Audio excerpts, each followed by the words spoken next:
Are we? All right. Yeah. Oh, there's the timer. Yep. Okay. All right. Holy shit. What's going on, everyone? And welcome back to Lost in the Dark podcast. Aaron and I back in the virtual crypt tonight with some incredibly special guests coming in just a second. We have Cory and Megan from fucking Casket Robbery. Oh my God. This episode was incredible. Absolutely one of our favorite ones we've done yet. And we had an unbelievable time talking to them. They are an insane band that we've seen live a bunch of times up here in Michigan. And I don't even, I'm still like vibrating. I'm still like in shock right now of how like awesome that was. So I don't know what to say for this intro, but other than, you know, I can't, it's an amazing episode. Oh, Aaron, yeah. Please take it away. We get in. No, we get into a lot of stuff. It was pretty fun, especially because they're a bit of a newer band. Even though they've been around since 2011, basically, like from the start of it, like really they kind of picked up within the last few years, and so we get into a lot of history about it, a lot of the like the genre differences, like what led them to the member changes and stuff, and then past that, just some cool ghost stories and some other stuff. So yeah, this is really fun. Like honestly, yeah, kind of like what you said, man. Like can't thank them enough for being on it. Like anytime we get a chance to do this with anybody that's outside of just our regular crew is always super fun. So and such a treat. Yeah. Absolutely. And you know, we of course I can never in my wildest dreams. Oh, cheers, brother. Yes. Lost in the Dark is about. Hey. In my wildest dreams, I can never ever thank Keith Wampler enough for setting a lot of these interviews up. Unbelievable. Oh, yes. Check out speaking of them, may as well give a shout out about it. Keith Wampler, lead vocalist of the Convalescents, of course. Yeah, they put out a new video a day or so ago. No. That came out last week. Okay, I'm sorry. That came out last week. It was just when I looked at it, it said 2 days ago. So I'm sorry. Oh, okay. Why. Yeah, no, it was our reaction just came out a couple of days. Last. Okay, so when this comes out, that will have been out for 2 weeks. And our reaction has been out for 1 week. So yeah. I forgot when this is coming out. Sorry. Basically, full explanation. I just saw it tonight, so I'm sorry. But yeah, they have a new video out. One of the Dead. Check it out. One of the Dead. Yeah, super sick. Really like zombie looking. Really cool. Like super old school looking. Yeah. Big shout out to Keith from that. Like Keith and the Convalescents. Definitely looking forward to having him on again and talking about all this stuff, and hopefully seeing him live again too. Obviously, because like the more I listen to him, it's like, man, like just I need to catch him live again, because I've seen him a couple of times, but every time it's like. Between War, Casket Robbery, Reflection of Flesh, and the Convalescents, I've been obsessed with their any live video I can find of any of them. I've been devouring it, watching it over and over and over. Like, amazing. Just a group of really amazing bands. But without any further ado, 4 minutes in. Yeah. Without any further, no, you're good. Without any further ado, here is our conversation with the one, the fucking only Casket Robbery. And I think, are we rolling, Aaron? Yeah. Okay. Yeah. All right. I think we're rolling. Welcome back to Lost in the Dark, everybody. We have Aaron and I are back in the virtual crypt, and we have two unbelievably special guests here with us tonight. Cory and Megan from Casket Robbery are joining us. Hello. Thank you guys so much for being here. This is epic, actually.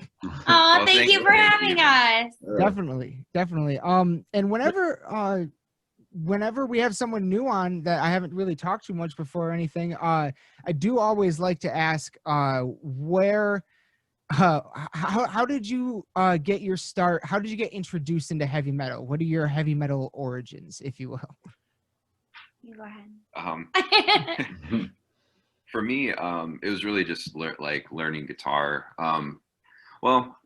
Even back before that, my dad always listened to stuff like AC/DC, classic rock. So it was kind of implanted in my head. I started playing guitar, not even really considering that kind of music. I just wanted to play guitar. But of course, as I was doing that, you find the cool guitar stuff is all in rock music. I guess I just did that, and it just kept going from there. Like I just wanted, after rock and roll, like, well, what's heavier, what's crazier, and you just keep going down the rabbit hole, and that led to like Megadeth, Children of Bodom, Iced Earth, just things like that. Oh yeah. Yes. Yeah. All of the above. Yes. Yeah. But yeah, that's pretty much like kind of the short story for me. Yeah, mine's pretty similar. Like my stepdad listened to a lot of like classic metal and everything, and I kind of just progressively got heavier and heavier and delved into all of that. Before this, I was in a metalcore band, and it almost wasn't enough for me, so I just kept going like heavier and heavier, and yeah, that's about it. Oh yeah. That's awesome. Was there a certain like show or a certain point where you guys were like I want to do this, like this is, like I want to be in the actual like heavy band and try to do it for like full time, or was it just kind of? Like for me, I was pretty lucky because I knew Cory when I was still in the previous band, and Casket, when I knew of Casket, kind of that was the route that it was taking, like towards, touring as much as possible, making this a full-time thing. And so I was lucky enough to see it from the outside first, and kind of realize once I stepped in how much that I wanted to do it like professionally and everything. So that's mine. I was pretty lucky that way. Yeah. For me, Oh yeah. I don't know if there was actually a point where it clicked for me. It was just always, as soon as I started learning guitar, I just kept going and going, and it's just like I was just so invested in it. And it's kind of a natural progression of it. Yeah. I guess there was one point where I think I was just graduating high school, and it was kind of that point where you like, what am I gonna do? I ended up auditioning for a band it was kind of the same thing. I auditioned for them. They sat down with me. They're like, we've got management. We're gonna look for a label. We're gonna do the thing. And that kind of hooked me there too, because I was fully into it. And from there, it's just been, nonstop, no turning back. Yeah, no looking back. Yeah, that's awesome. That's actually perfect into the next thing I wanted to ask you guys about. So you both have been in previous bands before Casket Robbery. What were those bands? Mine, I was in like kind of a more localish metalcore band called Disappearance, Madison, Wisconsin based, with 4 other guys, and I pretty much sang and did harsh vocals about 50-50, I would say, probably. Yeah. But yeah, that's what I had. Yeah, so for me, gosh, there's been a lot, so it could be a long story. But yeah, like the band I was talking about that I auditioned for they were called the Ottoman Empire, and eventually changed their name to Luna Mortis. Okay. We got signed to Century Media Records in like 2008, I think, 8 or 9, and we did the touring thing. And I guess before that I was in high school bands and stuff. and but yeah, so Luna Mortis was the big first one, and then from there I joined a band that was on Metal Blade Records called Epicurean. They're from Minnesota. Very, very cool band. I was actually a super fanboy of the band before I joined, so it was kind of cool to be in that band. And then yeah, like just from there is like a handful of other projects and stuff, and then nothing like super significant, just a lot of different projects. And then Casket was like my thing that I created because I just wanted to do something. I had always been kind of the rhythm guitar player, where a lot of the bands I joined, there would be a main lead guitar player who was kind of his, you know, he wrote a lot of the music, etc. And I was there to back him up, you know, like supporting role, which I'm told I love. But then Casket, I wanted to do kind of my thing, like, so that's where that started. Oh yeah, that's cool. You went from like being a fan of one of the bands that you're playing in to like kind of being the overall like overseer of Casket, I guess, or like the person that created the whole thing, I guess. Yeah. So. Yeah, right. Yeah, it's kind of cool. Like I was so young when I started touring. I think we signed with Century Media Records when I was 21 or something like that. Damn. So yeah, it was kind of crazy at that point. But I was so young again, you know, it's like I was just kind of the kid, you know, all the bands I was in, I was a kid. So now, yeah, right, it's cool. And then with Casket, it's completely opposite. It's like here I am, like all this experience. Now I'm the, you know, a lot of people are kind of looking at me for answers. You're the dad. Yeah, right. Yeah, I'm the old guy. Yeah. That's helpful sometimes, though. Sometimes it's nice to have somebody like, you know, have most of like the knowledge, or like the oh, if this happens, like what do we do? Kind of like, you know what I mean? Yeah. Sure. Yeah. Someone to go to at the very least. Right. Yeah. So yeah, I guess that's another perfect segue. I guess that brings us to the format. How did Casket Robbery come to be? Because I noticed it's actually I believe it's been a band since 2011. Yeah. Okay. Yeah. Yeah, like late 2011 or something like that. Let me see if I can recall exactly how it worked. It was like, I'm just trying to get the timelines. I think like I had the band Epicurean had just kind of I don't want to say fizzled out, but we just kind of decided that we weren't going to continue on or whatever. So I was like, I just really wanted to do something, but I didn't know what. So what I wound up doing was me and the previous singer, we were just hanging out a lot, and we started just recording in my studio. I had like a little home studio that I was kind of building up from scratch. And for me, I was in a lot of melodic metal bands with, you know, lots of crazy shred solos and stuff. And at that time, I was just really wanting to just write riffs that were just heavy and raw, just kind of the opposite of what I've been doing, just something fresh. So I started recording these riffs, and then the singer, he would just come over and like lay down these vocals, and we just started that way. It was just straight up recording with no intention whatsoever. But a lot of that earlier stuff kind of had these little hooks in them, even though it wasn't like super melodic. It was like groovy kind of hooks. And a lot of people we showed it to just kind of like were like, oh, that's really cool. Like, can we book you guys, you know, play shows? And we're like, no, we're not really a band, you know. And we just kept getting show offers. Like, you guys got to do shows. Like, so I finally caved one time. We got a show offer opening for Jungle Rot. And yeah, like love Jungle Rot. Yes. Yeah. I couldn't say no, so it was like we had a couple months to prep for the show. We didn't have a band, but it was like I knew so many people. I just called up some friends. I'm like, you guys want to learn like 5 or 6 songs and just like play a cool show? And that's really how it started. Just calling some friends that I knew could just learn the parts and just, you know, just do it.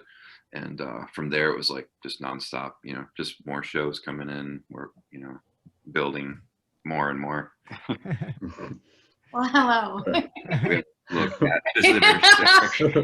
First appearance. Third guest. You need to say hi. Oh. What's Kitty's name? Her name is Pythia. Pithy. Oh, that's awesome. Hell yeah. All right. Well, I was gonna see because so that was the first EP, I'm guessing. And then from the first EP to Evolution of Evil, that was like, was there a kind of like a change in there, or was that just kind of more of the same? Like, let's, now that we have this set idea for this band, like, let's kind of just take it and write songs to this, or is it just kind of, is it something else? Good. Yeah, that's a good question. Yeah, like, you know, I think it was with when the show started rolling and people were like, kind of like, oh, this is really cool. And we had such a, like, and we still do have like this really intense stage show, like in your face kind of thing. People just kept wanting to book us, you know, all the time. So it was like, we just kind of knew we had something like kind of special. So we started to take it more seriously from there. And I think you can kind of hear with the progression of between the first EP and the first album, there were a string of like, I think a couple singles and we did a digital only release of an EP. We were always trying to do like just weird stuff like that the bands weren't doing, like the digital only kind of, you know, exclusive EP. There is one of those that exists. I don't know. I don't think it's online anymore. But you can hear, anyway, you can hear the kind of the progression of the production was getting a little more professional, a little more clear sounding. Yeah. And then when we hit that first album, it was like, look, like, let's just, if we're going to do an album, let's pull out all the stops. We hired, I'm trying to think, Chris Wisco. He mixed the Jungle Rod albums. He still does. He mixed our first album, you know, just stuff like that. It's like, you know, got to do some like cool stuff with this release. But yeah, it just kept, and still today, it's just more, every time we put out something, it's like, how can we up this and, you know, make it better and make it more professional and all of that. Yeah. That was the biggest thing I noticed as far as like it was production, and it was like just the song quality was just like went up, and then it's just kind of been going ever since. So I was just wondering if there was anything that had to do with that, or if there was like member changes or anything, like if there was any influences or anything you were listening to that kind of like made that switch, or that's another really good question. You're making me really dig deep for this stuff. That's so cool. I think like as far as that stuff, there were definitely member changes throughout some of those early days. I was kind of always the main songwriter, but I do this weird thing where it's like, you know, I kind of write the core of the songs, but I try to keep everybody individually like what they enjoy or like their strong points or something. So like if we had a drummer that really like blast beats, I would kind of tend to lean more that way. Yeah. For like when I wrote guitar riffs or something, you know. So that definitely influenced things. As far as specific bands or things like that, I've honestly never. That was the one thing with Casket since the beginning.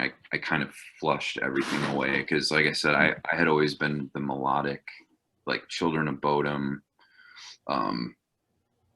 even some of those like American bands like Killswitch Engage, Shadows Fall. It's always into that kind of stuff. But with Casket, it was just like blocking all of that out and not thinking about anything particular. So, but yeah, there's definitely influences of that leak into it. But I try not to like there's nothing musical really that that really influenced me along the way. Not specifically. Use it a bit more as like a starting point rather than just like something to be fully influenced by, I guess. Right. Yeah. Yeah. Oh, yeah. I because Bodum is absolutely one of my favorite bands of all time. So I have to ask, how did it make you feel when you found out they are no more? Dude, I was like, I don't know. I still don't believe it. You know what I mean? Yep. Yeah. I agree. That one hit hard. I am excited to hear, where Alexi takes it with Bodum After Midnight. I am excited to hear that very much. But man, I love that band so much. Like, I know. every single show they've played in Michigan since 2008, I've been at. Like, there's, whew, That's I right. love them. Yeah. I remember seeing them a lot in the early, I guess you can't really say early days. I'm trying to think of what years I was seeing them a lot. Probably 2009, 8. Hell yeah. So like Blood Drunk. Yeah. Yeah. Yeah. Even maybe a little bit before that too, but it was like, they'd play like kind of smaller rooms and stuff. Yes. And they always blew me away, dude. It was crazy. But yeah, I'm surprised like that they just broke up because it was always the same members. It was super cool. Yeah, they had that longevity that not a lot of bands get in terms of like members and the lineup and everything. Yeah, for sure. Fucking awesome. Man, yeah, they were always one that was exciting to see. New releases were always good. You know what I mean? Like, they're consistent. Yep. Oh yeah, for sure. Phenomenal. But so then, all right. So Megan, how did you come into Casket Robbery? What's your origin story with that? So originally, I knew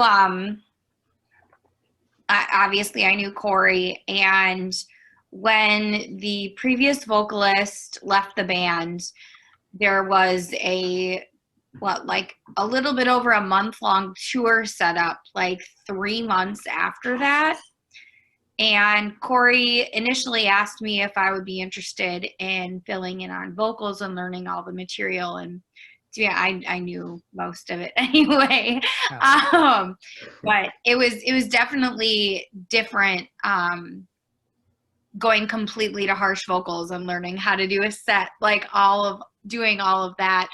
But I think I knew after that first practice that, it's kind of where I felt I should be, and it just kind of felt right. So leading up into that first tour, I knew that this was what I was supposed to do and everything, and I kind of officially joined the band like on that tour and everything. So we, knowing that I would have to go do that tour, we did our Ascension EP, like 3 songs right away, just so we'd have something on there. Ooh, that's loud.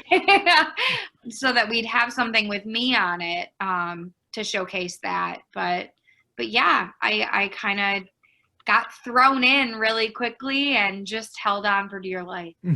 Trial by fire.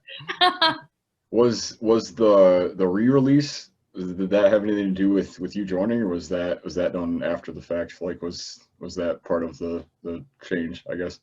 That was kind of after the fact, and that was just us really wanting to do something fun and different for everyone, like the commentary that Cory and I did, and then we threw From Hell on there. Yeah, that's really what that one was about. Yeah, that was like a fun thing for the fans. And also we liked we released From Hell as a single, and we wanted to put it on like a disc of some kind. So we've done that quite a bit even in the past. Like, you'll find like Bloodbattery was released as a single. It's still, that one's still online somewhere, but there's a different mix and recording of that online somewhere, but then we redid it for the album. on Spotify even. I know. Yeah. I might take it down. I don't know. I have both of them on mine. Yeah. It is kind of cool sometimes to hear that like progression of it, to like hear what it started and the newer version of it sometimes. Yeah, totally. Yeah. Yeah, I don't know. I thought it was cool to see like you put out the new stuff, and then there was a whole other like bonus kind of deal with it. That was cool to listen to. Yeah, Maybe a little it's more fun. I insight. mean, especially since we, like I said, we really, I don't want to say we rushed through that EP, but we definitely, I mean, we had 3 months to get me on something before this tour. So we definitely like hit the ground running with that one. And it was fun to just do something kind of fun and different with it. And yeah. Yeah, totally. Oh yeah, definitely. I noticed a big difference between the full length and then the EP. The Ascension is like, it seems a little more like deathcore driven, like oriented maybe than some of the later stuff. I don't know if that was the intention, but that's just kind of what I got from it. That's interesting. I don't think it was intentional. That's cool. But it could be the mix, honestly. Like, it might be. I don't know, because I mean they're not like deathcore songs per se, but just that kind of like vibe to it. I think like that darker kind of. That's cool. More down tempo stuff. Oh yeah, for sure. That's cool. I like hearing that kind of like input on the stuff. Yeah. Again, that I don't know. Sometimes it's like I think everybody will kind of get the same thing with the album we just finished up, or album 2. We actually just finished it this week. Oh shit! Should be oh yeah tomorrow. We did some last mix notes on it, but there's like a vibe to everything we do, and it kind of changes. Yeah. So that might be the kind of the thing, like it just depending on where we all are in life has different. This one's vibes. dark. Yeah, this one's really dark. Which is for 2020. It's been a pretty dark year, so it kind of suits. The album definitely kind of reflects that for sure. Was it written this year? Pieces of it. Okay. Well, no. I think it was all written last year, but For it was the most part. recorded this year. So, and some of the riffs I have are from years and years ago. I have a library of old stuff, but it's just a combo of all kinds of stuff. But yeah, it was recorded this year, which kind of I can tell personally put in everybody's performances, like especially vocals, kind of that like just like a more dark energy to it, like maybe it's dark. I don't want to, yeah, I don't it's pretty dark. Yeah. So that's awesome. That's like kind of it's a thing that Aaron and I have been noticing with a lot of not just releases this year, but bands that are recording stuff this year. A lot of it was written last year, but it is oddly relevant now, even more so than ever. Like, yeah, this keeps popping up. It's kind of crazy to me. Yeah, it is weird. Yeah. I hear that a lot with like bands that are hitting the studio now. They were quarantined. They couldn't see their bandmates for months, and then they get in the studio, and it's like there's just this whole new energy to it, which is a very interesting kind of dynamic too. I think for us, we hit it where we were recording during quarantine, separated. So somewhat, I mean, in pieces, like 2 of us would hit the studio together or whatever, but yeah, so we have kind of like that, like we're in the grittiness during the recording. That's probably cool to hear some of that come out, I guess. Yeah. That's a sign of the times. Was the evil laugh thing, was that part of this, like this time, or was that something that was long before? I just saw that there was a YouTube video I saw. Yeah. So that was on From Hell. Okay. Which will be included on this album. But we did put it on the what am I trying, the word I'm trying to say? EP? That Ascension? Yeah. Yeah. When we did that. So it was just a really fun. We have this really great tight-knit community of fans that are basically just all family at this point. And we love including everyone on everything. So this was just one way to include everyone that really wanted to be on this album. And why not do an evil laugh? I used to be a daycare teacher, and one of my little daycare kids, her little evil laughs on there. That's awesome. But yeah, that was super fun. That was a really cool thing to do, I thought. Yeah, gotta get a little more fan involvement into what you're doing. Yeah. Personality, I guess. Yeah. Yeah, Especially like the idea. So how did you was it the idea from the beginning to get a bunch and then mix them together?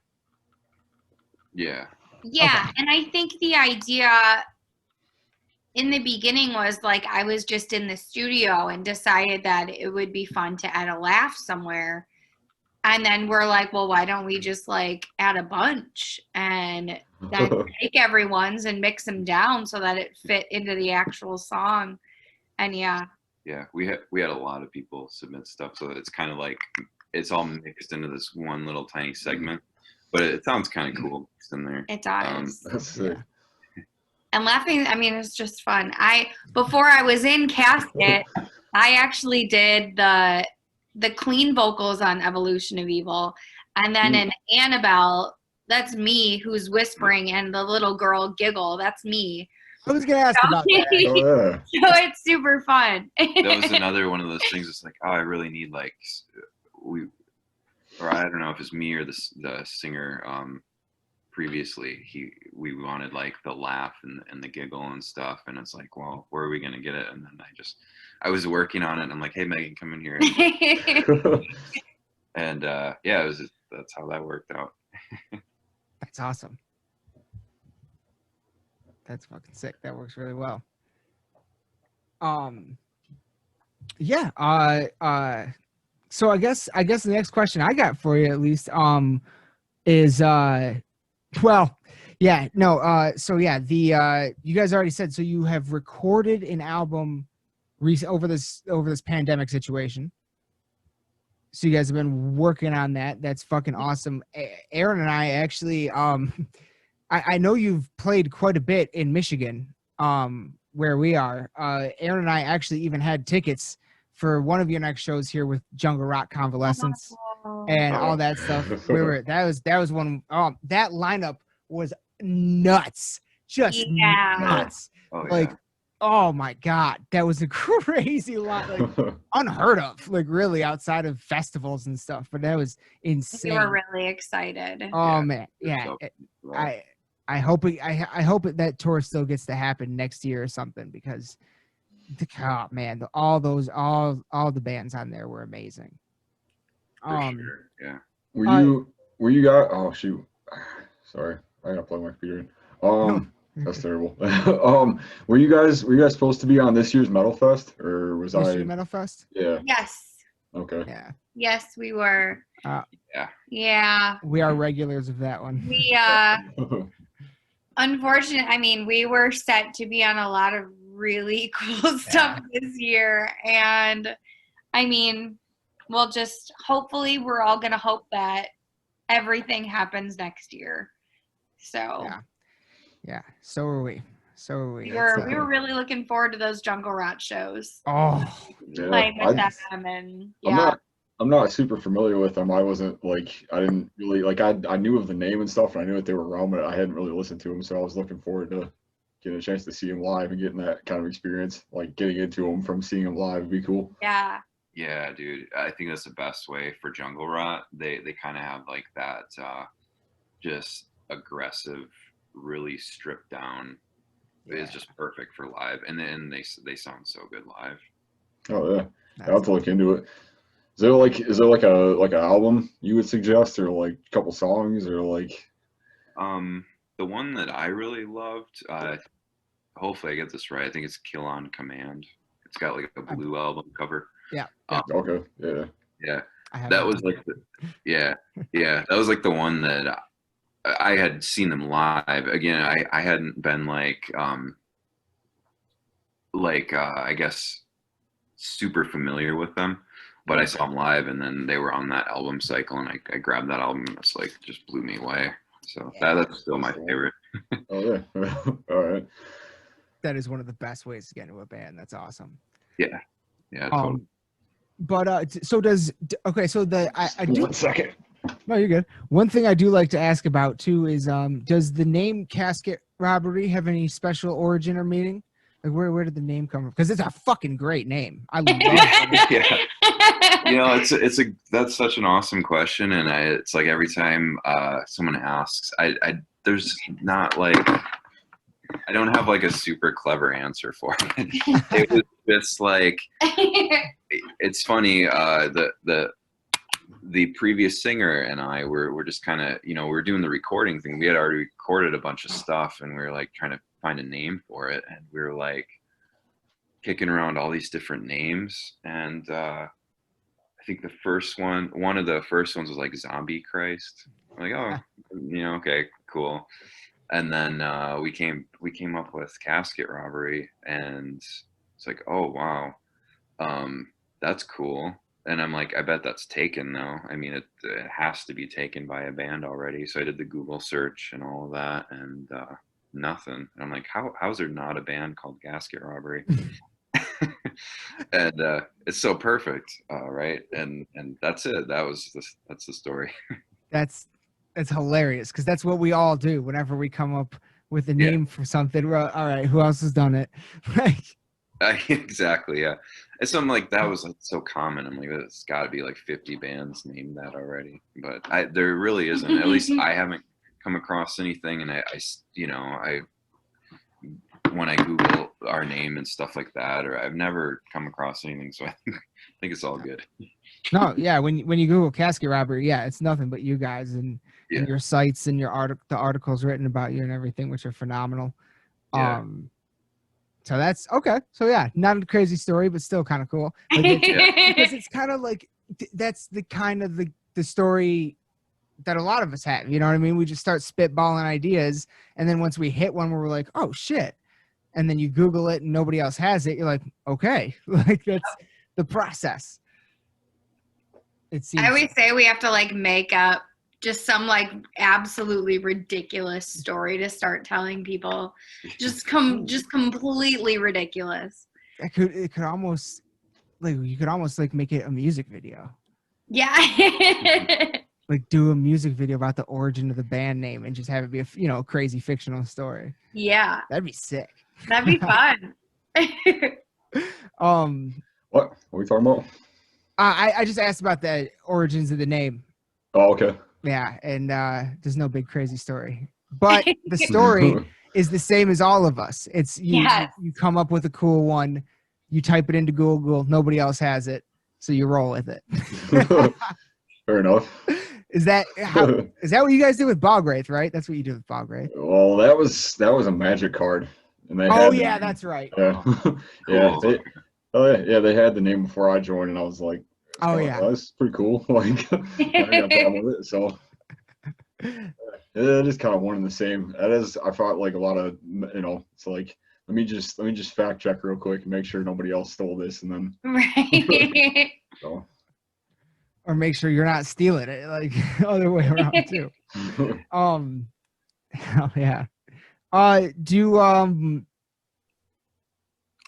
So I guess I do one thing I am curious. Cory, you've already said Children of Bodom, Killswitch, Shadows Fall. These are some of your biggest influences. What are both of your what would both of you describe as your biggest influences though, in metal and music?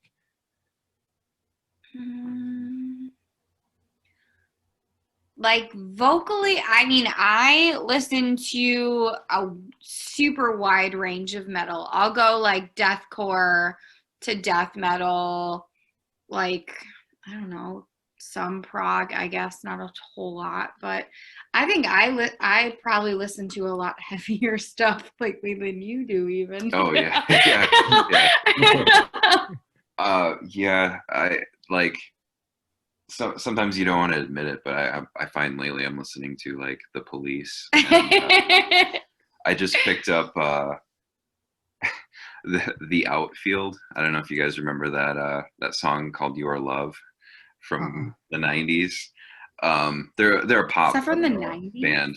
Is that It's got to be 80s earlier. I might remember it, actually. Yeah. Yeah. Well, I just found a couple of the Outfield albums at a garage sale that I went to, and totally been jamming like just pop music.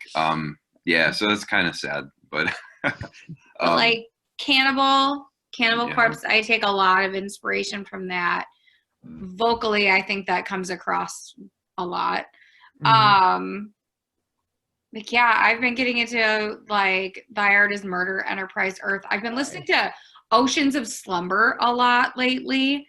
I think with everything going on, that's a really strange depart from what I normally listen to, and I love it. But yeah, I'm a huge Enterprise Earth fan. My biggest one Kalma. right now. Yeah, Kalma. Oh, They're sick. I'm in love with I just love Kalma. So hard. phenomenal. Carcass. Yeah. Like, I'm a big into Gojira right now. yes. Like just yeah. Oh yeah. when they released the live at Red Rocks live performance. I'm like, how it's a crime that a band can sound that good live. Like, how's it possible? Yeah, we saw them with that tour with Slipknot in I think it was Last year. Yeah. I don't remember who all was on it, but yeah, I think it was them and Lamb Behemoth. of God. Yeah. I'm trying to remember. Oh yeah, Behemoth. Yeah, that's a Yeah. good one. That was the first time I'd ever seen Gojira live, and I was like, holy shit, like this is insane. And especially like being a drummer from that standpoint, just listening to it, like how precise it all is and stuff is incredible. Yeah. I have a funny story of the first time I saw Gojira live was like 2008 or 9 or something, and I never heard of him. I saw him in the basement of some club, and they didn't even catch my ear, to be honest with you. I feel so bad now. Like I don't even remember their set. But here, years later, it's like, wow, like this is the greatest. But yeah, I saw them like when nobody really knew who they were, and I didn't really pay attention, and I feel bad. But there's so many of those bands that's happened with me too. Like you just be like at a show, and then all of a sudden, like 2 years later, you're like, man, like I wish I would have taken the time to like listen to this. This is really sick. Yeah. But it's also kind of fun because like a couple years later when you go back and you realize, oh shit, I was at that show and now I'm really into this band. Yeah. Super into them. I don't know. That's been happening a lot the last couple of years. Totally. Yeah. That's big time, especially with like Carnifex. Carnifex was a really big one that like I saw a few times in the past, but never, just for whatever reason, never got into them really until World War X. And I was like, that album just hit me hard like last year. It's a great album. I tried to tell you. I know. Yeah, he's the one that gets me into a lot of it.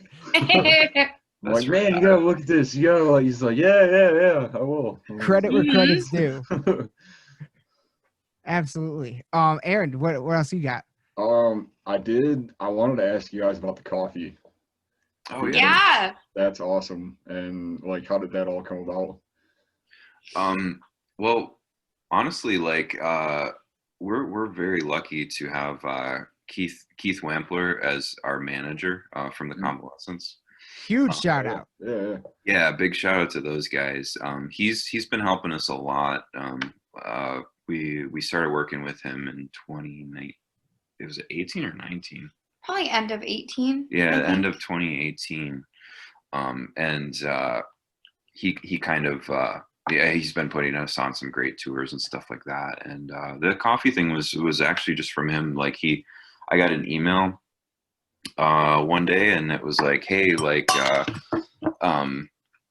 Grindcore Coffee is interested in working with you and doing an artist series coffee, and then we just took it from there and kind of talked about what kind of flavor we wanted, and the graphic and stuff like that. So yeah. You guys like big coffee drinkers? Is that like half of it too? Yeah. Yeah. Yeah, we drink a lot of coffee. Like, I work in a coffee shop, Okay. and we drink a lot of coffee.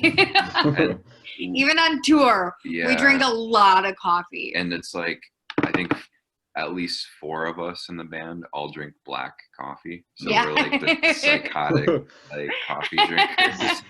Yep.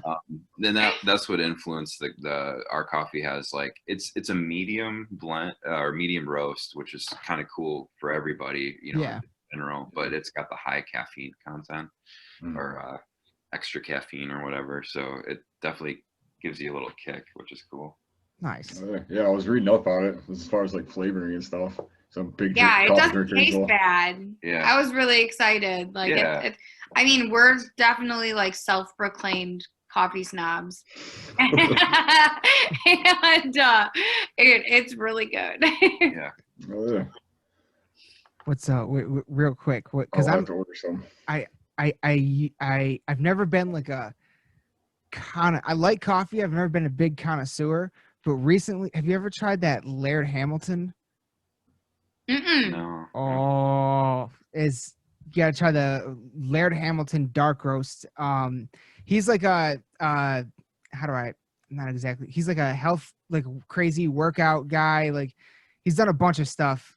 Cool guy. I found him through the Joe Rogan podcast, and oh, cool. Yeah, and he's been on there a bunch of times, and it's always a really cool episode. But he's got a coffee company that sells coffee and creamers and stuff like that are like really like sourced, like where they get their ingredients is crazy. And yeah, the dark roast, you can get it on Amazon, is phenomenal. It is phenomenal. I highly recommend it. I'm gonna look into it. She's actually looking at it right now. I'll order it. I'll totally order it. It's crazy. Like, it's crazy good. It doesn't taste like any other coffee I've ever had in my life. It's wild. Oh, cool. It's like superfood coffee. Yeah. Oh, yeah. That's good. Yeah, it's all like good stuff. You know what I mean? It's not, processed or anything like that, I don't think. Yeah. But yeah, anyway, coffee tangent. I just want to know, because like I've been seeing it more often, and I didn't know if there was any reason, or if it was just kind of like just a cool idea, like if you just had the chance to or whatever. I'm definitely gonna order some for sure, like, 'cause I want to try it now. But yeah, it was just like a cool, like, this is rad, and we love coffee. Most of our fans love coffee. Like, in our little Facebook group we have for a lot of our fans, I mean, we talk about it all the time, but it was just really fun. Doesn't taste like crap. Yeah, and they have great cool. coffee. Yeah. Yeah, we do a lot of stuff, like we have a private Facebook group, like a fan group, where we hang out with. We'll watch movies with everybody and hang out, like, on, I think we do it a lot on Friday night, Saturday night, sometimes Sundays. But we like to do stuff for the people in that group. So some of the merch ideas that we get, like the crazy stuff, or like the the Ascension, like, bonus things, is kind of like sparked to, like, well, what could we give our really hardcore fan group, our fan base, that they would really enjoy. And we'll ask them a lot, like, what do you guys want to see from us? And coffee is one of them. And I decorated plague masks over this quarantine, and they were super limited, but they were so much fun. And we posted them in there, so they got to scoop those up. Yeah, you only made 5 of them? I made 5, yeah. She worked really hard on those. There's lots of hours of work on them. Yeah, they were fun. And they turned out so great. But yeah. That's awesome. And that's we try and do a lot of that stuff. It's especially during all of this quarantine bullshit and everything this year, that group has kind of been a safe space for everyone, and just to build our relationships with our fans and everything. Mhm. So we're super focused on that. That's something that's really, really important to us, because we want to be able to tour extensively, and that doesn't happen if no one comes to shows, and that doesn't happen if you don't have fans. And I personally, I just love meeting everyone, and I think anyone that goes to a show knows that I will be sitting behind the merch booth the entire night just talking to people, just because I really, really enjoy doing that. We were really bummed to those Jungle Rot shows that we had in it was Michigan and Ohio. I think there was like 2 of them kind of back to back. We had planned on doing like an exclusive for our private fan group. We were all going to meet up at those shows and have like dinner or drinks or whatever afterwards. Yeah. And everybody had people bought tickets from Wisconsin. They were going to drive there. It's just going to be super fun. But yeah, it's crazy. That's absolutely amazing that you guys do that kind of thing. Because as someone, I mean, as someone that's always, you know, that's dabbled in bands but never been, I've really just always been a fan. That kind of stuff is next level. Like that's the kind of stuff fans dream about. So yeah, and especially with bands that are, you know, like you said, people were going to come from Wisconsin, especially with bands from your area, you know, that's an extra special thing. And when they do stuff like that, it's extra special. So yeah, that's phenomenal.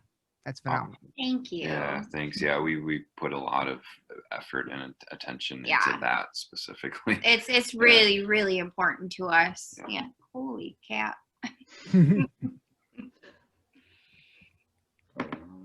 Absolutely. How did I was gonna ask, how did the whole Combat Records David Ellefson thing come about?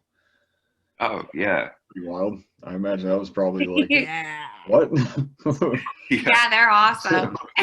Yeah, it's kind of cool. I don't really recall how we got really in touch with Tom Hazard, but he runs kind of the operations of like of basically David Ellefson's day to day. That's all Tom Hazard, and he's from Wisconsin, so that might have something to do with it. But gosh, we were on the EMP label group sampler first. That's how the whole thing started. Yep. I don't know how that's. I think really what it was like we just caught wind of this EMP. It was like a contest. You know, share. It was like, oh man, the amount of shares you had or amount of people that commented on the post of like what bands should be on the sampler. Our fans, sorry about the cat. No, it's awesome. He's so crazy right now. She's nuts. We got on this. We got our fans were crazy and just commented us, you know, and we got onto the sampler, and then you know, then they had to vote after the commenting thing. It was like down to a vote, and we got, you know, enough votes to be in round 2, and so on and so on. So I think that kind of caught Tom Hazard's attention. And then from there, we kind of started me and him sparked up a relationship. Yep. And then we did the combat compilation too. We got onto that by voting as well. And then actually, a little side note on that, I actually started working for Combat Records on their social media pages. So a lot of the posts you see would be me sharing and posting on the Combat page, and actually doing some of David Ellefson's musician page posts. So for a while there, I do it here and there occasionally now. But yeah, so for a while there, we were working with Combat, just me on the social media level. Yeah, and then we had dinner with them. Yeah, we had dinner with David Ellefson stuff. This VIP package thing was really cool. So cool guys, super amazing. It's like it's a tight knit. It's like a family label. You know what I mean? It's like That's David cool. Ellison and Tom Hazard and their family, and it's just like just such a nice tight knit, like really genuine, cool people. So. Oh, yeah, that's did it change anything as far as like going forward as far as like plans or anything? Like did it kind of help you at least like sort of like with like the ins and outs of it, or like being a little more focused with it? That's a good question. Not necessarily. Like I think before we had done those, we had already decided we were gonna, you know, do this, next level, be professional and all of that. It's kind of cool to see how like David Ellison's kind of like the labels are operated and stuff like that. It's cool seeing like my favorite part is like just kind of working with some of the bands on those because a lot of times it came down to like if a band was doing like a video premiere or something, they'd hit me up and we'd kind of talk about organizing like what time it was going to happen, and we'd bounce back and forth like the post, like the wording, like how do you want this worded. So for me it was kind of just cool seeing how the label works and how the bands all kind of interact with that label and stuff. As far as with Casket, with Casket, we haven't really interacted with the labels or anything that much, other than just the samplers. So it's kind of been separated. I just kind of work with them personally, and then the Casket thing is just kind of different, separate, I guess. You guys always try to be like DIY, like kind of like independent, or has the plan been like put out a record, find a label kind of deal? I think that the plan is, what we do right now works for us. We're open to anything, and we want to keep that like next level always in mind. We want to make sure what we're putting out is as, reflects how professional that we do things. No, I don't think labels are out of the question or anything like that. It's just we work really, really hard. Cory works really, really hard on all of the business stuff behind all of this, and we're focusing on like, just keep going with everything that's going on right now in the world and adapting to everything new, so that none of this dies out or anything. But yeah, I think we do really well at the DIY stuff, and we constantly are learning on how to keep going with that and adding new things into there. But yeah, it's definitely not out of the question, I don't think. Yeah. Well, we've always searched for outside people to help us. Yeah. Just whether it's a label or like I said, we work with Keith, and we've always worked with a booking agent. So we're always like we're not necessarily DIY, but like I guess we're not. Technically, we're not really DIY, because we've always tried to search for a team to put around us. Yeah, more so independent than yeah. DIY, I guess. Right. Yeah. Yeah. Kind of like that. Yeah. We're just some of the stuff we're independent because we just have to be. Certain things like we just have to do on our own. Yeah. And we've always sought help for like record releases. We've always sought help for like marketing and PR and things like that. So, yeah. Little extra things that are tough to do as just one person. Right. Yeah. It's dude. Oh, the amount of things that band has to do is incredibly overwhelming. That's kind of something we've been struggling with a little bit, as far as like just because like we've got releases and we've got videos and stuff, but as far as like just having that extra hand in to be able to like help out with stuff, like a lot of times it's like, man, like it'd be cool to have that extra outside person, or that that extra kind of hand in things. Yep. Right. Yeah. Yep.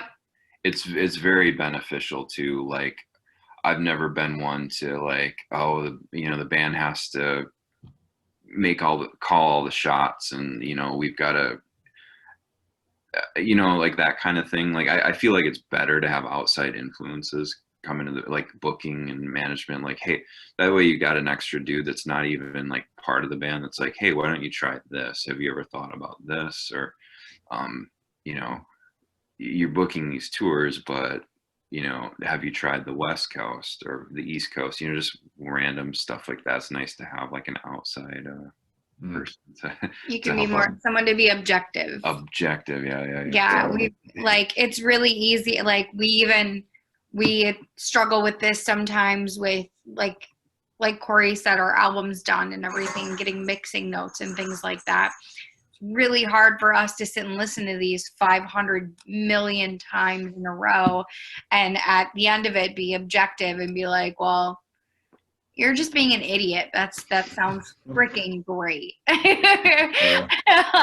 That's super hard. So having that outside ear, like we always tap in our friends in the industry and stuff to listen to things, just to be like, are we being stupid on this? Like, just listen. Yeah. Like, I think we're being a little bit too harsh on ourselves, but have that extra ear. Always your own worst critic. Yeah. That's definitely that crosses over to podcasts too, because sometimes talk about it all the time. Yeah, we talk about it all the time on this one, because like I technically sort of kind of a little bit tricked Aaron into doing this with me from the beginning. No, you did. All right. And it was just a matter of, no, we can't fucking think. We just have to post. Let's just do it. Let's do it and start, and then we'll get better, like, with time. So, there's definitely that. That's the same thing with music, really though. What it comes down like, to. Just do it. Oh my God. And learn along the way. Like, yeah.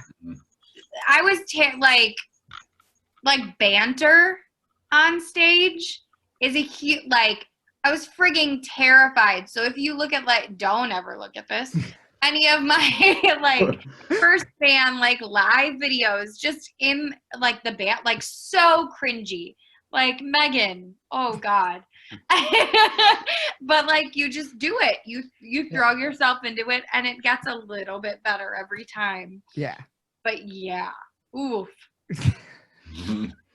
I feel the same way about some of the first 50 episodes of this podcast.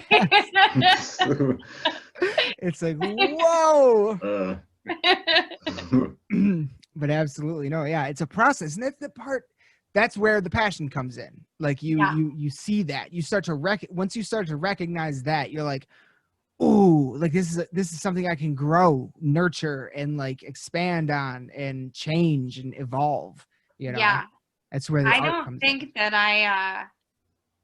I don't think that I fully found my stage presence until I joined this band. Hell yeah. That first tour, getting thrown into that, really helped me develop that and become comfortable. And that was the best thing for my whole music career, I think. Well, that was kind of like sink or swim. It was, like, hey, Try by fire. We're going on tour like now. Like, you got to figure this out. Go. Yeah.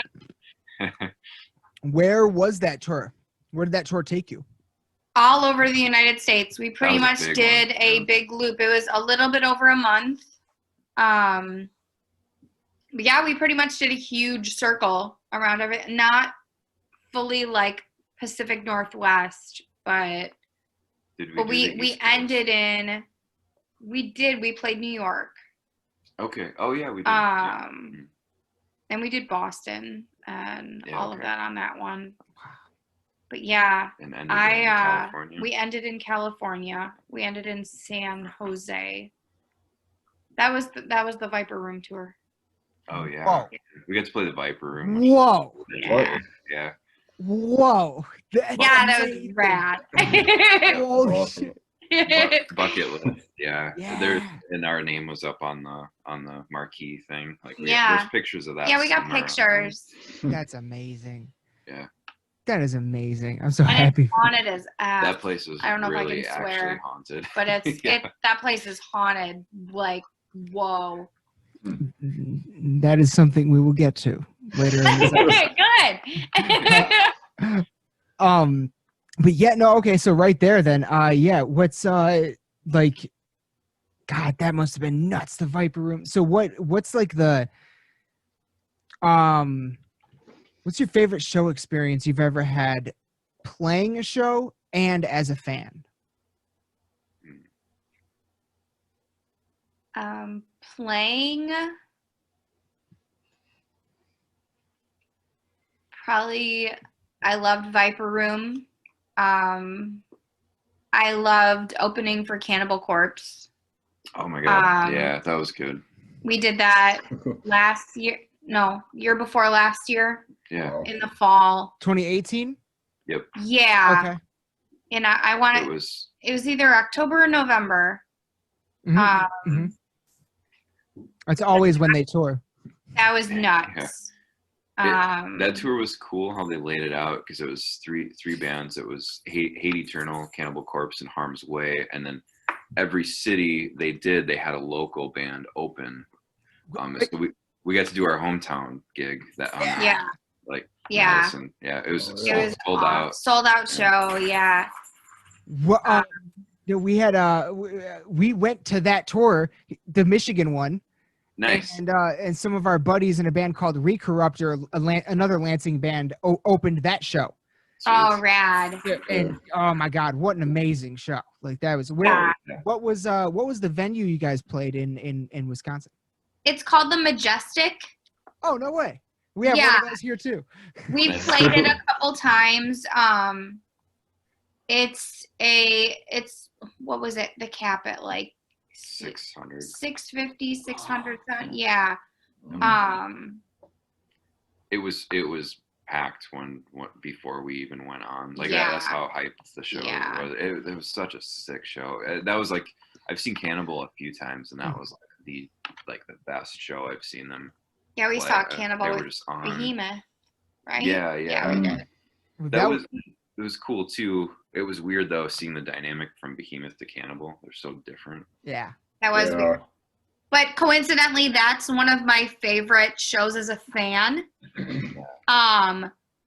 The energy in the room when Behemoth played is something that I cannot to this day explain in words or feeling or any, like, it was intense and it was awesome. That one. They just have a way of like filling the room up and just this gigantic, like, especially like start to finish, their whole set is like so calculated. I didn't have a chance to catch the live stream thing that they did the other day, but I heard that was killer. I didn't see it either. Yeah, I'll see if it's on, like, I'm sure they'll like drop it on YouTube or something. But yeah, I saw some clips pop up earlier. Yeah, just seeing like their whole show and then just like the end of it, how it's like this big like build up to like they do such a good job. I'm jealous. That is awesome. Otherwise, I think Full Terror Assault was one of my favorites. Yeah, Full Terror Assault Festival. Mostly because I got to hang out with Immolation all day. Yeah. And I was so stoked. But yeah. That was a cool one. There's so many good bands on that. Just all weekend it was just killer bands. Which year was that? That was 2 years ago. 2018. Yeah. It was the 5th anniversary, right? Or the 5th year. No, I think it was 4. Or was it 4? I don't remember. It was Death Angel, Demolition Hammer, Immolation, Warbringer,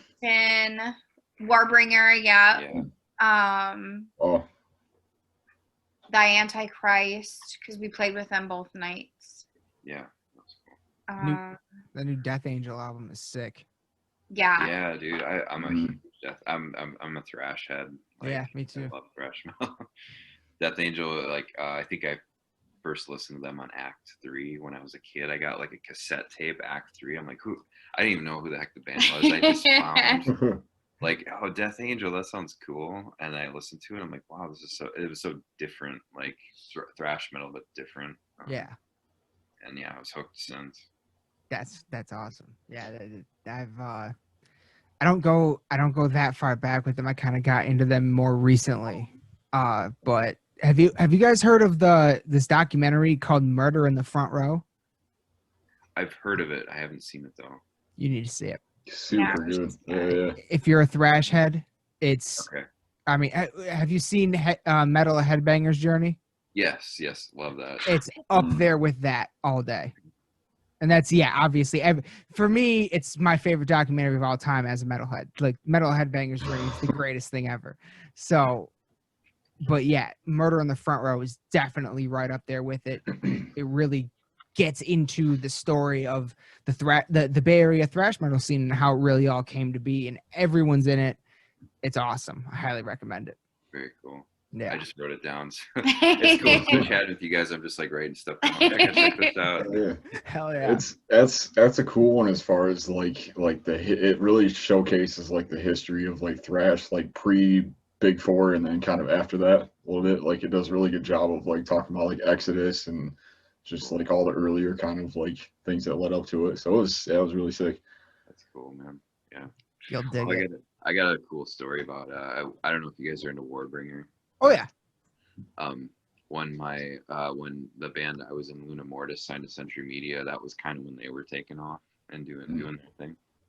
So we got to do a lot of shows with them, and like they do like, you know, like lead ups to a big tour. They do like 4 or 5 dates, and we do a lot of those strings with them in the Midwest. So we do like 5, 6 dates with them or whatever.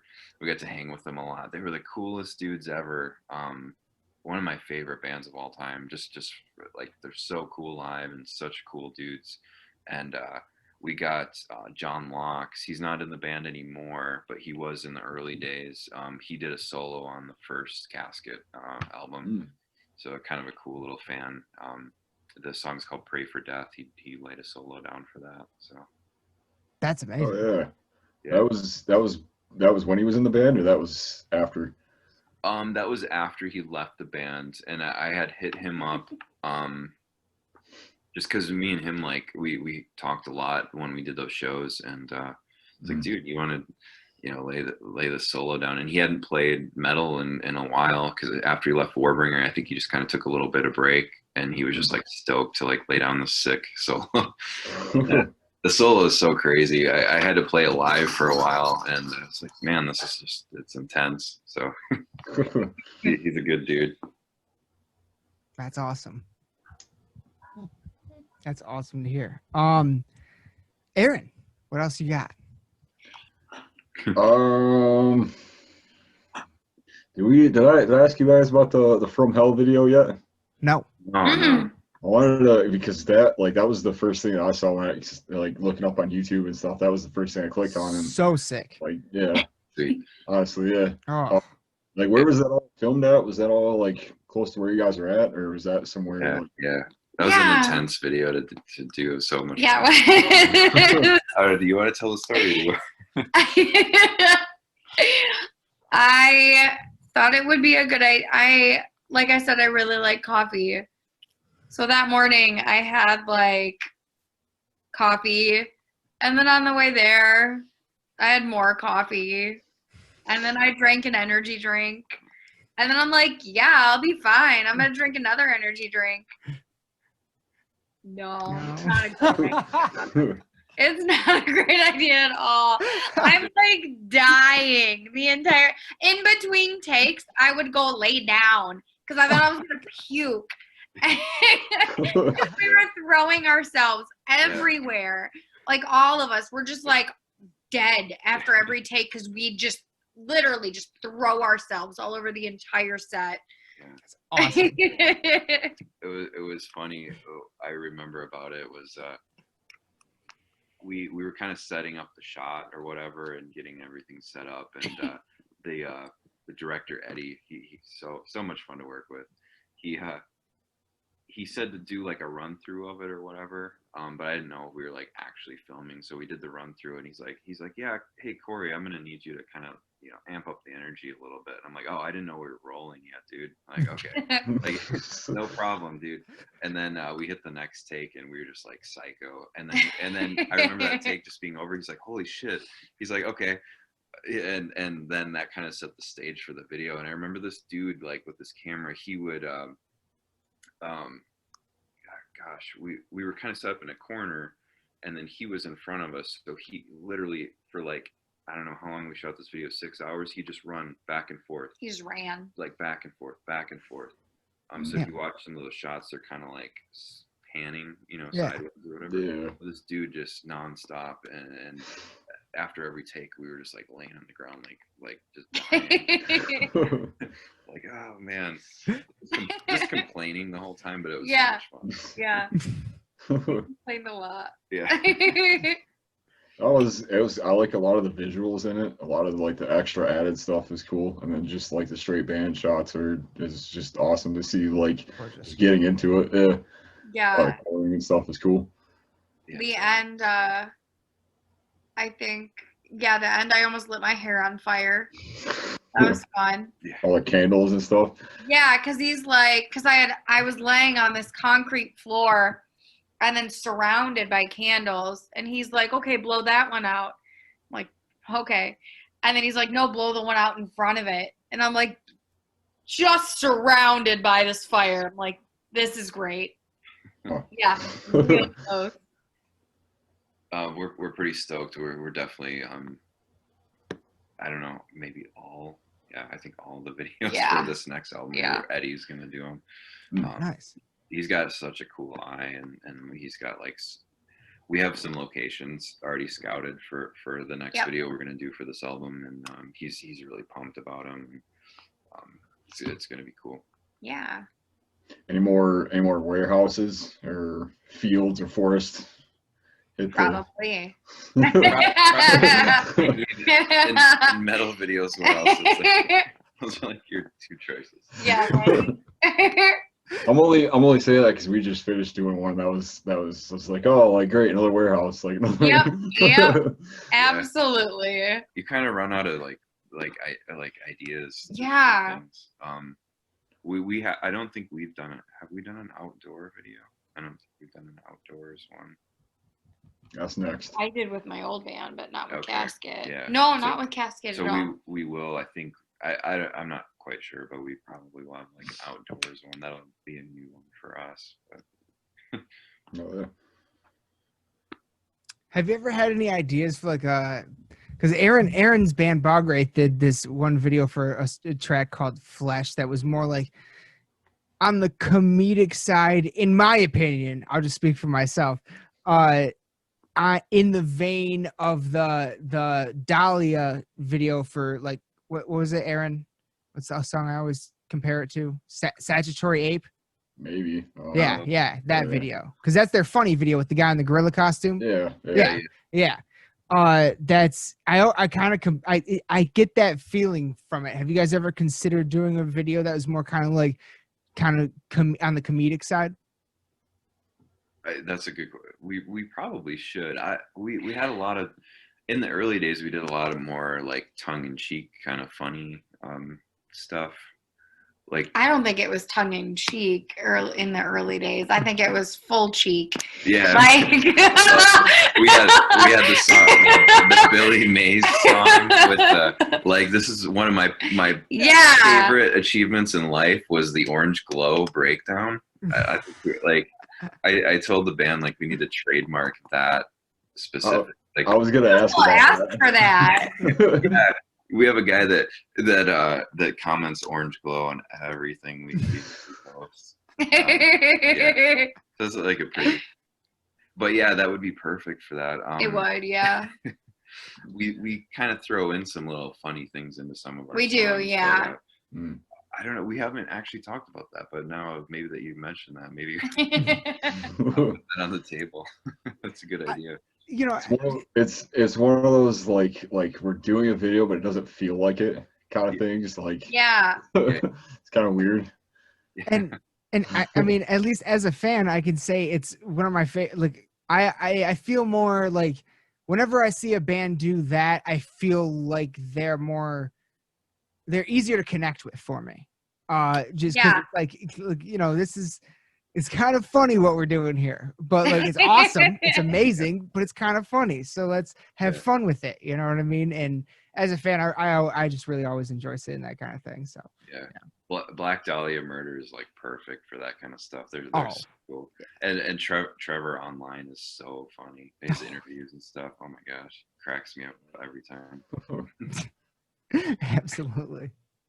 Yeah, he's great. He was actually on one of Aaron's tracks. He guested on a Bogwraith track once. Oh, rad. Dude, that's Yeah, it was crazy. Like I still don't think that it happened sometimes. So it was just like I've been listening to you forever, and all of a sudden like it's like, all right, cool. Like so that happened. No, it was cool though. It was cool to like meet him and stuff. So And very cool. that's another thing about them too. They're just like you said. Like you know, anytime you're playing live, you're sitting at the merch booth, you're talking to fans. Every time I've seen Dahlia, that's what they do. You know what I mean? And it just means the world. You know what I mean? So it's that's really and when that cannibal show we were talking about earlier, Eric Rutan of Hate Eternal Yep. was chilling at the merch booth. Yep. When we chatted with him for a bit too. Yeah. Yeah. That's why these metal band like Cannibal and all these bands that's why they last so long, man. It's just they're there for like they're real people. Like they're there to like hang out with everybody. Like even this right now is just we're just chatting, you know, just having a good time. But yeah, that's what we love about it. That's why we love doing live shows, man. Just going to hang with people. That's the biggest thing because you know metalheads are notoriously kind of recluses outside of going to shows. Yes. And in a world without shows, it's like we've lost our only form of social interaction. Oh, Yeah. I know. Yeah, it's been terrible. You know? It hits really hard. Yep. And you know, I'm thankful for, you know, a lot of really great podcasts coming out of it, a lot of really great live streams and stuff like that are coming out of it, and this and that, but it does not fill that void of getting in a fucking pit. I know. Yeah. And I'm sure it doesn't fill that void for you of getting on stage. Holy shit, I can't even imagine. Like No, it does not. Oh. Have you guys Not at all. have you considered any kind of live stream event or anything like that? Yeah, we've definitely kicked it around. The hard thing with us is a lot of the members are from all over the place, like different states. Oh wow. So it makes it a little bit harder. But we're working on like arranging that. So how do you make that happen with like because how many members are in your band right now? Right now we've got how many members do we have? 4? 4 right now. Yeah. Yeah. As far as like you know, I don't know how far out everybody is or whatever, but like how do you kind of work around that? So we kind of treat it like, I mean, everyone is those of us who can get together as often as possible, we do. And if we have to practice to tracks or whatever, we do that. I think the assumption has always been like we have a goal for this band. We're going to operate professionally. We're all going to be held accountable for knowing our parts, things like that, and practicing on our own times and stuff so that when we do get to rehearsal, it's to rehearse as a band and to gel that way, and not worry about all of the other stuff. And I think everyone's been super mindful of that always. So like that's kind of how we operate. Yeah, we don't we kind of when we do shows, the other thing too, the other side of that is when we book shows, we have to book them in groups. Like Yep. to get somebody to travel super far for one show doesn't make sense financially. We have to kind of keep the financial part of it really in check. So it'll be like, we'll do like 3 dates in a row to make sure it's worth everybody's time. And then we'll get together like the day before and rehearse as a band. We play to click tracks, things like that kind of keep everybody regimented and tight before even getting into the rehearsal room. So there's no surprises, just things like that. So that all helps a lot.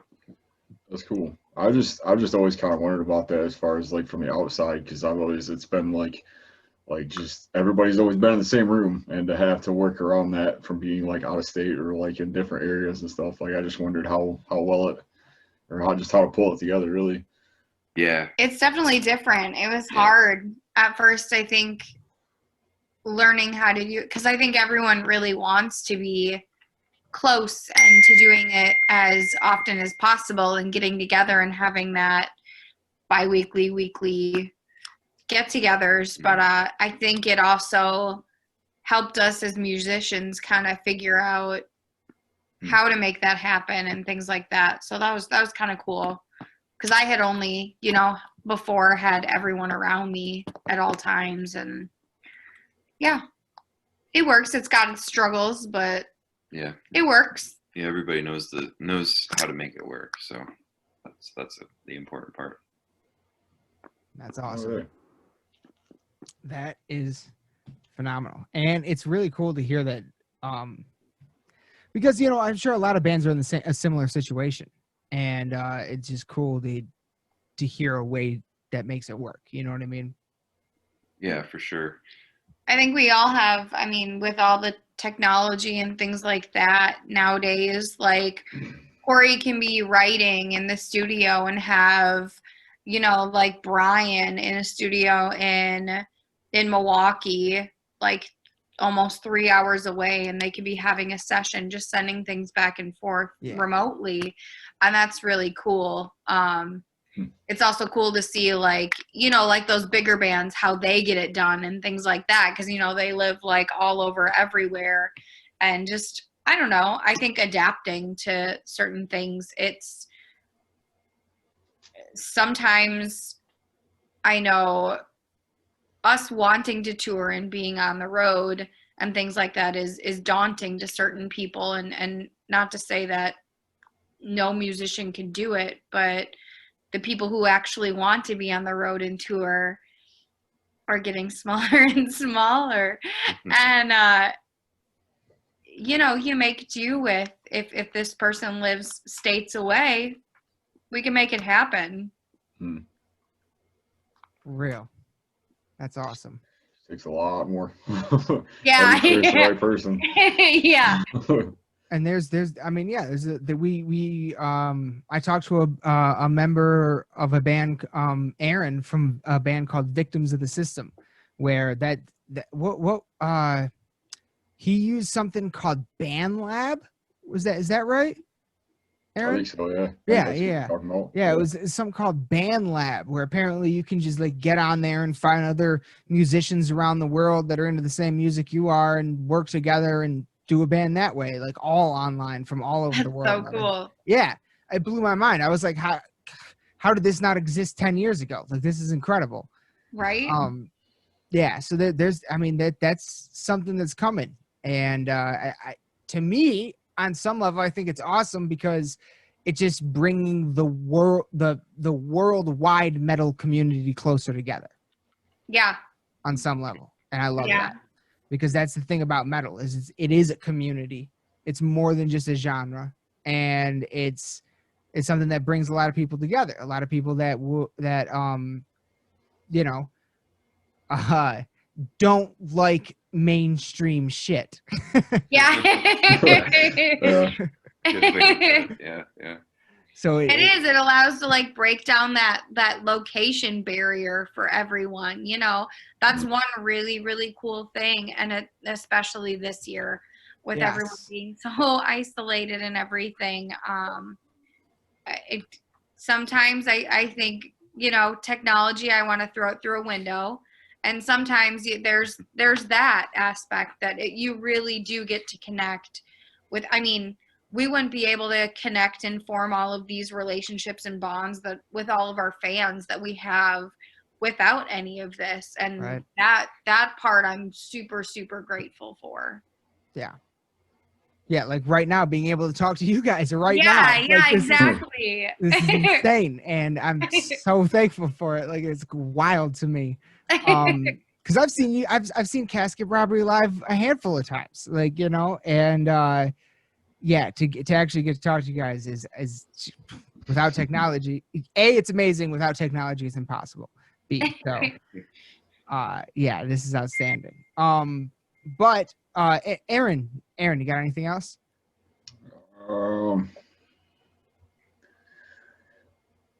I do have one more. It's just kind of a short one. I don't know. I don't know, like get too technical into it. Like, I don't know, like over the time that you guys have written a bunch of stuff, is there anything, like any new songs that you're looking forward to playing, or is there like a favorite song that you guys have as far as like live, and anything that like relates like super close, or is just a fun ass song to play?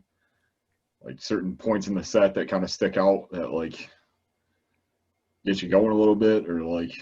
Oh, for sure. Yeah, I'm really, really excited about all the songs on the new album. There are quite a few that stand out. There are a couple that are a lot different than I think what we have been known for in the past. Not saying we're completely changing everything up, but I think evolving is a huge thing, and I'm looking forward to the energy that these new songs bring. That being said, I had no part in Bloodbathery. You know, it was the previous vocalist, but that will forever be a favorite of me to play live. The energy that brings forth in the set is, I love it. I love it so much. I will always love it so much. Yeah, pretty much the same. Bloodbathery is just like an old school one that'll probably always be in the set. And then on the new record, it's like we kind of pushed boundaries in different, like not drastically, but we kind of pushed into like these other areas. Like we had one thing on the first album was a lot of the tempos were really kind of the same kind of mid tempo. So this time we pushed a few songs, you know, really high tempo, and then we have one song that's like the slowest tempo we've ever recorded at. Yeah. And it's funny that song I was really worried about the whole time. I'm like, you know, the song might be like not quite hitting it right. It's or so good. maybe a filler track. You know, people talk about filler tracks. I'm like, yeah, this might end up being a filler. It's, you know, I'm just kind of leery about it, and it's like, it's actually like one of the, for me, it's like top 3 songs on the album. It just turned out so well. I'm like, gosh, I'm glad we took that chance on something like that. That one's so fun. And I didn't think we'd ever play it live either, but I think definitely we'll play it live. We changed guitar tuning on it too. Like that's another thing. We tuned a little bit lower and tried different things like that. So that song I'm stoked for. Does the new album? So you guys have recorded it. Do you have any kind of loose release window of when we might be able to expect it? No, honestly. No? Okay. Like I know like a lot of people are like, when are you gonna release this?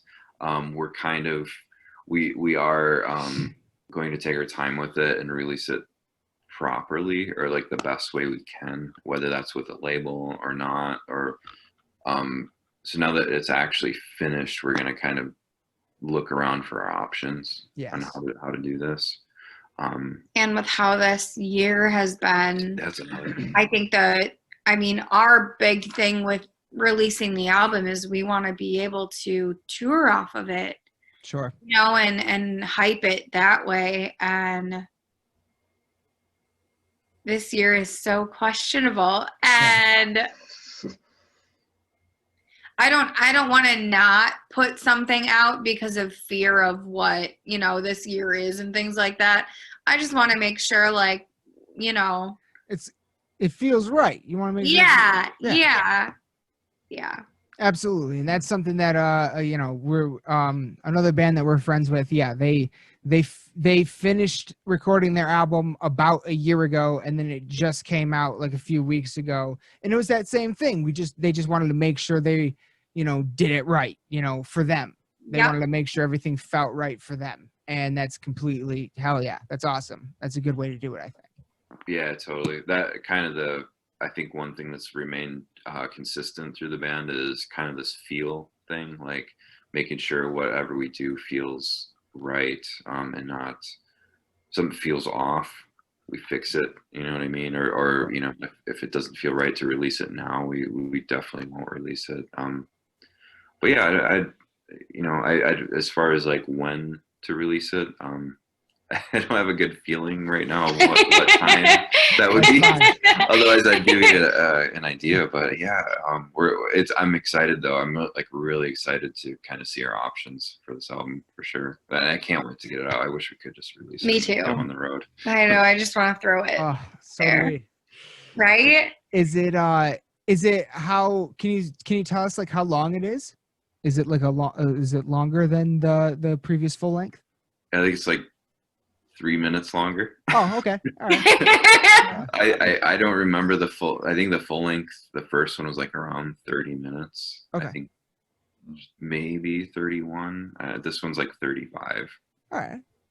It's like, I know it seems like a short number, but we like those songs that are just like in your face. Yeah. And just hit you, and then it's over, and then you're like, oh shit, you know, when's the next one? Like, you know, it just keeps coming at you.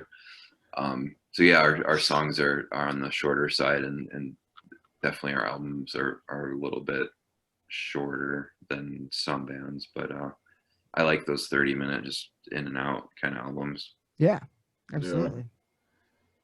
Kind of like, I don't know. Sometimes I like a little bit, like, I don't know, a little bit past that. I guess it kind of depends on the band, but there's other times where it's just like, right. I like to get like 2 or 3 listens off of just one, like just straight through, like don't skip anything, like kind of. Yeah, it definitely depends on the band. Like if I listened to an Opeth album and it was like 30 minutes long, I'd be like super disappointed. Yeah. Unless the whole song was 30 minutes. Yeah. It's possible. Yeah. Yeah, true. Hell yeah, man. Anything else, Aaron? That's all I got. Other than all right. Thank you guys for taking the time to yes. Come on, and it's awesome. We're hang on. We're not going to wrap up quite yet because there's. I know. I'm just saying. I'm just saying. We're down. That's all I got. No. Go ahead. No, you're good. You're good.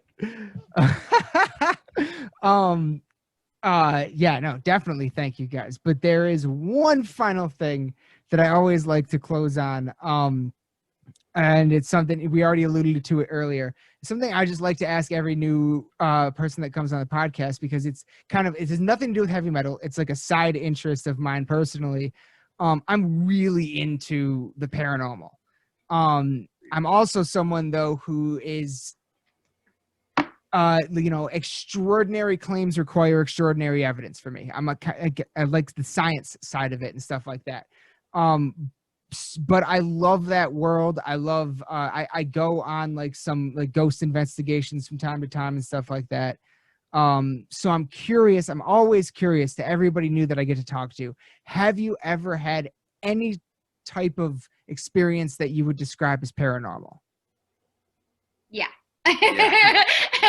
And that's another thing too, is I read that article with you, I think in Kerrang, where you talked a lot about like the thematic elements in the lyrics of Casket Robbery, and how I think you said you're not a serial killer band, but some of those thematic elements definitely come in, especially from Hell, that was about Jack the Ripper. Yeah. And stuff like that. And I know a lot about Wisconsin serial killers. Yeah. So yeah, I was curious about that. If you guys have ever had any sort of paranormal experiences in your lives. Yeah, she's very sensitive to I'm that, really, sure. really sensitive to all of that stuff. So I found out, honestly, after that actually the first tour that I did with Casket, I was the merch girl. And I found myself in situations where I was like, oh, all right. And then I found out how sensitive I really was, and that I needed to be a little bit more grounded going into things and places and stuff. But yeah, the Viper Room in Hollywood is definitely haunted, if you believe that thing. Some of the experiences we had there, I definitely felt it while we were there, and some strange stuff happened. And then we happened to watch a Ghost Adventures thing where they went there. Yeah. And the entire time I'm sitting there like, that's what I said to you that night. That's exactly what I said. Yeah. Oh, and yeah, and I freaked out because I'm like, that's what happened to me. Like, the funny thing is they set the merch tables up there right in front of that door that leads into that, like, it's like unfinished, like, dirt room or whatever. Yeah. They put the merch tables there. We were sitting there the whole night, and oh man, you just felt weird. Yeah, the door opened. Yeah, she has a lot more. Me and one of the other band members were screwing around with that stuff. Weird stuff happened in that room. Bottles and that's where I felt it. Technology stuff in that room, not great. But yeah. I haven't had any huge experiences personally. It's just been little things, like, like just stuff like that. Like you think a door opened or something. It's like, was that open or was that not? Just stuff like that. But I'm convinced our house is haunted. I was gonna say, what about here? Anything happened in Wisconsin? In your life, yeah. Yeah, like our house was built in, what was it, 1890 something. I will have things go missing, and then I'll yell at him, and he'll be like, I never touched that ever. And we'll go looking, and I'm like, look, I put this right here, like it's not there, and later that day, half hour later, whatever, it's sitting right there, like back where it was. We've found things in the house that have just shown up randomly. Yeah. That have been really weird. Not bad. I don't have bad feelings about anything, but that's good. Yeah. Nothing like super crazy though. No. Oh, man, it just occurred to me because so you guys are from Wisconsin, and actually we talked to, I don't know if you've ever heard of Reflection of Flesh. Yeah, Dustin. Totally. Yeah. Shout out to them. They were just on the last episode. Nice. And they're from Wisconsin too. And I totally forgot to ask them this. Because it's kind of where the story originates in a lot of ways. One of my favorite parts of the paranormal like world, I love the monsters. I like cryptids. Have you ever heard of the Dogman? The Dogman. That one I haven't. Is that it's like oddly enough, it's like a Wisconsin, Michigan thing. Another name that you might know it by is the Beast of Bray Road. I was gonna ask if it was Bray Road. Yeah. Yeah. There we go. Yep, that's the Dogman. Yep. Yeah. Hell yeah. So you have heard of it. That's awesome. Oh yes. I've driven That's my favorite one. Bray Road before, but and it's like, oh shit, maybe I should, wait, like come back, just wait and check this whole thing out. But that's cool, man. Yeah. Yeah, no, I love that one. When my cousin Preston, who kind of like him and I are like metalheads, and we're super close. And when we used to like drive around in the middle of the night smoking weed, we used to call it Dogman hunting. And drive around looking for Dogman on dirt roads and everything. So, God, That's awesome. That's awesome that you guys have actually heard of it because almost nobody has. Oh yeah, no, we totally have. Yeah. There's like a For weird place near our house too. I mean, or closer to Troy's, I guess. What? The Avon. Avon, Bottoms. yeah. Um, Creepy. yeah. There's a town. The main town is called Broadhead, Wisconsin. But if you go on the outskirts of the small town, Broadhead's a tiny town, but there's something called, it's just, I don't know, it's not a town, but it's just called Avon. And it's like kind of all these trees and it's a little swampy. And you just hear all kinds of weird stories of people from Chicago, you know, killing people and bringing them up to Avon and dumping them in the swamp river and just weird stuff like that. There's tons of stories, and I've driven through there at night a lot, and you just feel, I don't know, there's certain places you go through. Yeah. And I've like even went so far to like just stop the car and like pull off to the side of the road in the middle of the night and just like stand outside, and it's like, man, this doesn't feel good. There's something weird about this little area. It's like 20 minutes from our house. It's really messed up. But, oh, one other story. I gotta. You probably remember. Okay. We for a while there we were working with this fill-in drummer, and he lived up in northern Wisconsin. Where was this? Was like Portage or something? Which one? Do you remember the serial killer shack that we jammed in? Oh my God, yeah. No. Forget that. I think so. Yeah. We I've yeah. obviously blanked that out of my memory. Yeah, that was up in like Ed Gein territory. Oh. We hired this fill-in guy, and he's like, yeah, I've got a rehearsal spot. So we drive out. It's like start going off the highway, taking these back roads, and then you can't find the place. Like, what the heck? It's like this little driveway in between some. It looks like a forest, and there's this little driveway tucked in there. You turn in, and there's like this kind of like sketchy looking house, and then you turn off and take this like, it's not even a road, it's like drive through the grass to get to this little shack, and you pull up and there's holes in the floor, and he's like, watch out, dude, I think there's a badger living under the floor. And we rehearsed there for a good few months to do a few shows, and no, not good vibes up there either. No. Not great. Yeah. Did you guys see that oh shit, what was that movie, Aaron, where it was about mayhem? Oh, the one, Lords of Chaos. Lords of Chaos. Yeah. Is that what you're talking about? Did you guys see that movie? We did, yeah. It sounds like that place. Yeah, 100%. Yeah. 100%. I guess so, yeah. Yeah. I think this one was creepier. Oh my goodness. That is wild. That is wild. I didn't even think about that. Yeah. I mean, I think otherwise we really make it a point.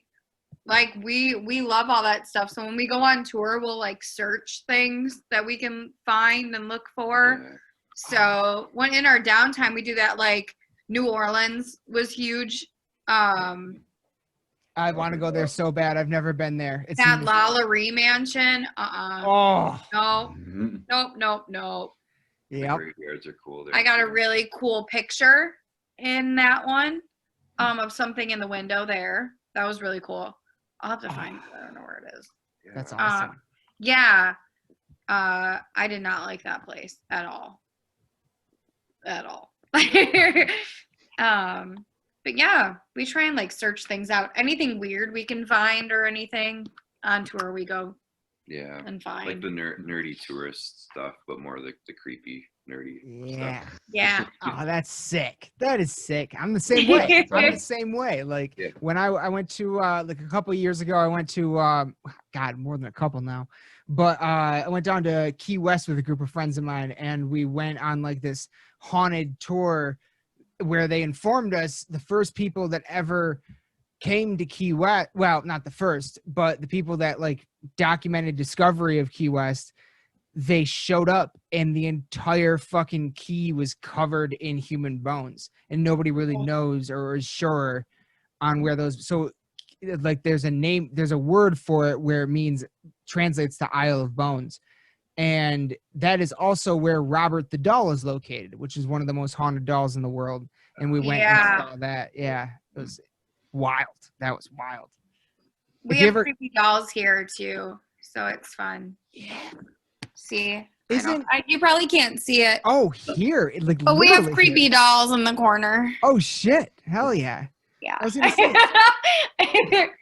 I think I'm not 100% sure on this, but no, I think it's on the East Coast actually, where that Ed and Lorraine Warren Museum is. Oh yeah.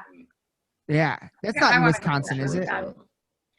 I don't think so. No, okay, yeah. I really want to go to that though. Yeah, that'd be amazing. But I tell you what, if the next time you guys are in Michigan, I have some suggestions for places to go for sure. There's a few places I've been here that that you might be into. Perfect. Definitely. But man, we even went in Burlington. We were searching for what was that? It was a cryptid. Ooh. In Vermont. Vermont. It was kind of like the Loch Ness Monster. It wasn't. But what, I forget its name. Yeah, what was that called? It was fun though. Vermont. It's not. That's not Lake Champlain. Yes. Yep. Oh, that's is it? What it is. Yep. It's Champ. Yep. That's awesome. Yep. Yep. Hell yeah. No, I know Champ. And I actually, that's the farthest away from Lansing, Michigan I've ever been was last summer I went to Loch Ness. Nice. Oh, perfect. Yeah, we had it. We had a day off, so that's what we did. Yeah. Super cool. That is sick. That's that's a good one. No, I love the sea monsters because I mean, look, the ocean. Aaron and I have talked about it many times. There is shit down there we do not know about. Like, could fucking be down there. So I don't think we want to know about some of the things that are down there. I don't want to know. I agree. I agree. Holy shit. I absolutely agree. I'll write songs about them, but I don't want to know. That'd be awesome. I guess with that, like, I was gonna ask if there was anything that's like happened that's inspired any songs or anything that like kind of led to, like any weird, just like creepy shit that's happened. That's like, man, like I really want to write a song about it, and then that's kind of what ended up happening. Yeah, I think that happens a lot. Yeah, like for me, generally, like when I write music, I actually will put horror movies on while I'm writing.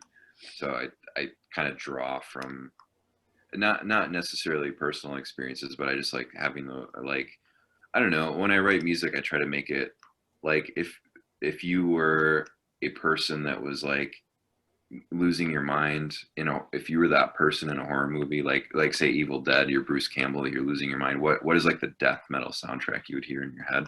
That's what I try to write Casket Robbery riff. That's sick. Yeah, so I try to draw from like movies, honestly, not even like music as an influence. Yep. I don't make a little bit of that too. Yeah. I've always been like really wanting to do something with because like we talked a bit about like bands using samples in songs to kind of like right around that stuff. Yeah. I've always wanted to use the Shining, the big like caretaker scene in the very end.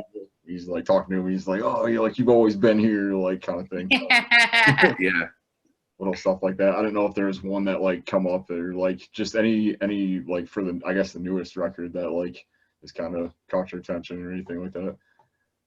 We used a lot of samples. I mean, a lot in our live show. We used quite a few samples to Evil Dead. That tie in Evil Dead. The scene where he chops his arm off with a chainsaw. That's a cool, like intro to walk into.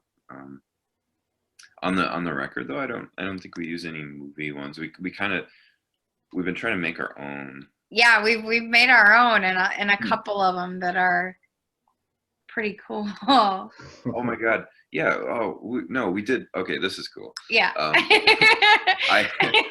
We found you know, like ASMR. Yeah. Is that what it's called? Like the Yeah. whispering thing. Yeah. Yeah. Yeah. We found a lady that does zombie. She did like a zombie, like creepy zombie. It was just ASMR.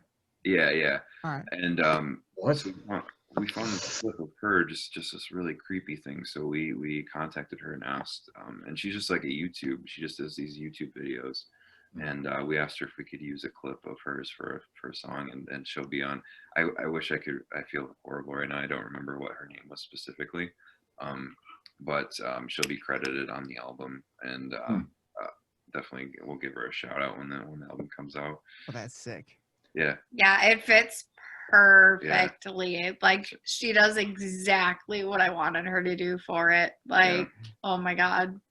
Yeah, it's kind of cool to include like, you know, just real people like doing their thing, and it's like we just stumbled on her YouTube channel, and it was just worked perfect. So. Yeah, I never heard that before. Zombie ASMR, huh? Yeah, I can't even imagine what that would sound like. Yeah. It's weird. It's creepy. It's weird. If you search that in YouTube, I'm pretty sure her videos will come up, and I wish I remember the channel name, but yeah, I'll have to get back to you on that. And ours isn't really zombie related.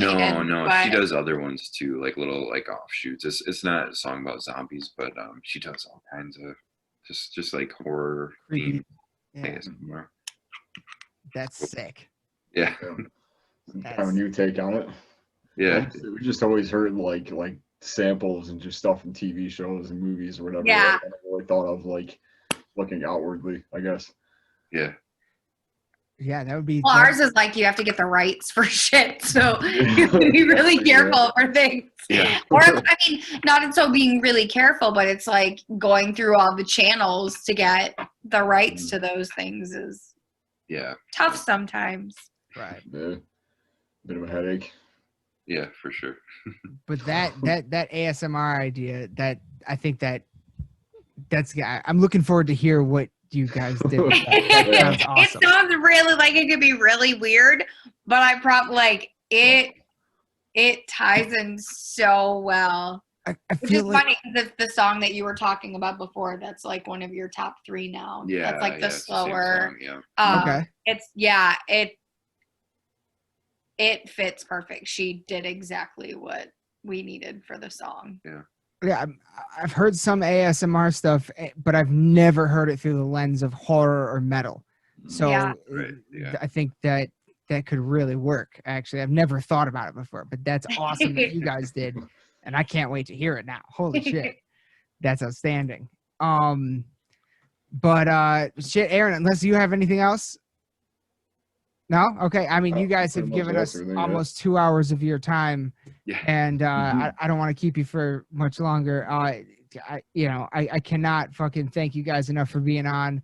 This was amazing. I've Casket Robbery is a band I've seen live before, and to actually be able to sit down and talk to you is just beyond amazing. Like, so thank you so much. Well, thank you. Thank man. We you. appreciate this. And please just plug everything. Any way that people can get in touch with you, anything you guys are doing right now, anything coming in the future, anywhere people can buy merch. I'm someone who collects hard copies of CDs, so I get all the hard copies, and the T-shirts and everything. So please plug everything, any way that people can support you and hear your work. The best way, just casketrobbery.com if you're looking for the quick way. Definitely the cool stuff that we do though, go to Facebook, hit us up, find our private group. It's called Casket Robbery Coven of Souls. That's kind of where we like do a lot of exclusive stuff and hang out with people.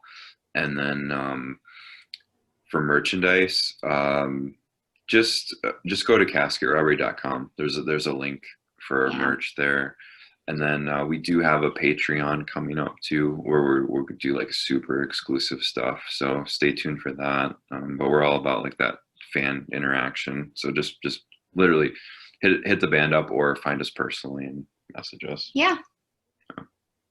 Streaming available on everything. all of the platforms. Google us if you can't find us. Yeah. Yeah. We have everything. So Yeah. I was gonna say, I know you got the Bandcamp. I think you're on Big Cartel. yes, Yep. Big Cartel for sure. Yep, Yep. love Big Cartel. Yeah. And We are everywhere. So if you're looking for us on a Literally. platform, just Google that platform and our name, and you'll find us. Yeah. so check them out, everybody. They get a thing of coffee, get a T-shirt, get a hard copy. I want that coffee now. It's so Oh, good. so good. Yeah. We have whole bean and ground coffee now too. So Okay. whatever you need. Options. All right. And definitely support this band because they have you guys have you're touring machines. I know how much I've paid attention over the years to how often I see you guys pop up on flyers and shows that I'm going to and stuff like that. It's crazy. So I know how much you tour, and you're absolute machines, and I can't thank you enough for being on, and I cannot wait to hear this album. I'm really excited. Awesome. And yeah, we can't wait to get it Thank you. out. And thank you both of you for the time to do this. We Oh. appreciate it.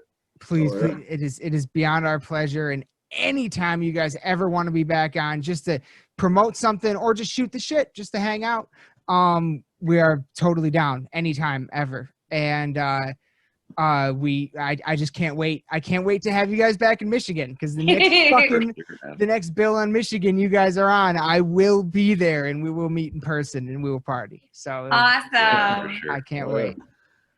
I can't Same. wait. Hell yeah.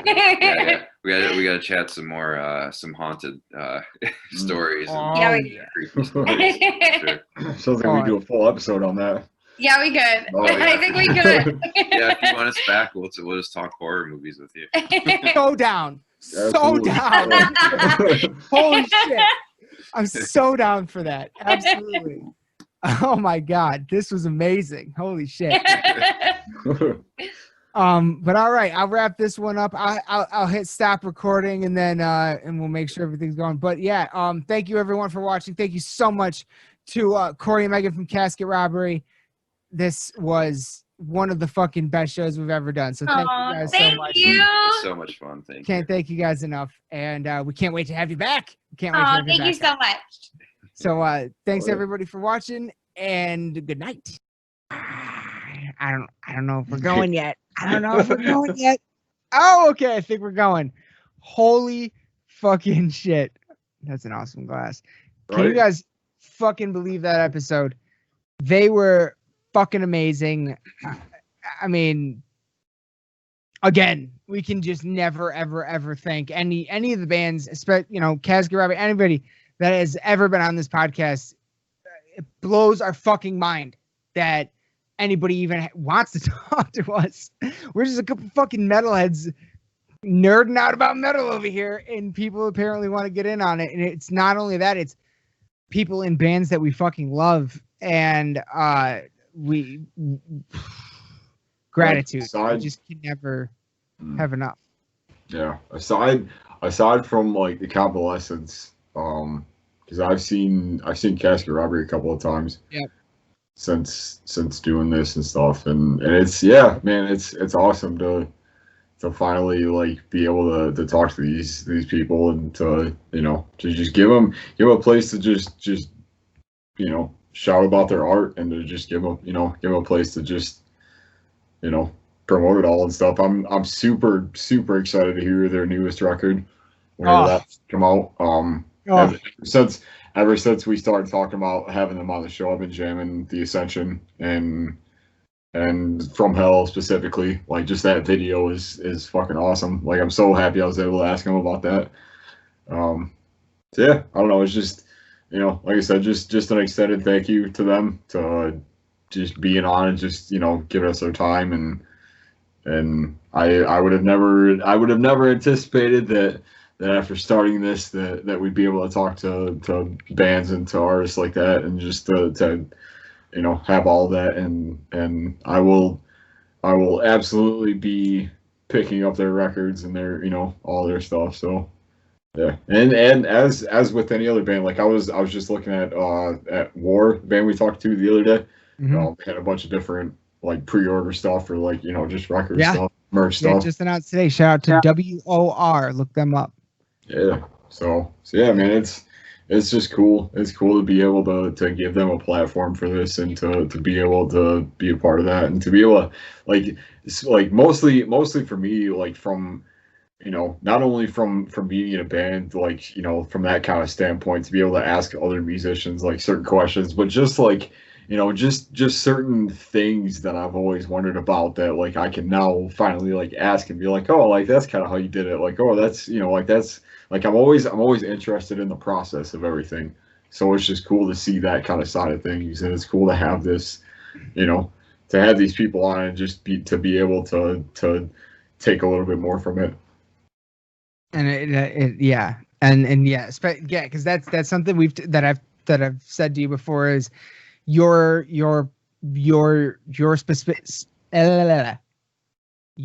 specific perspective on coming from someone who's been in many bands and having those experiences and someone who has not. You know what I mean? It, you know,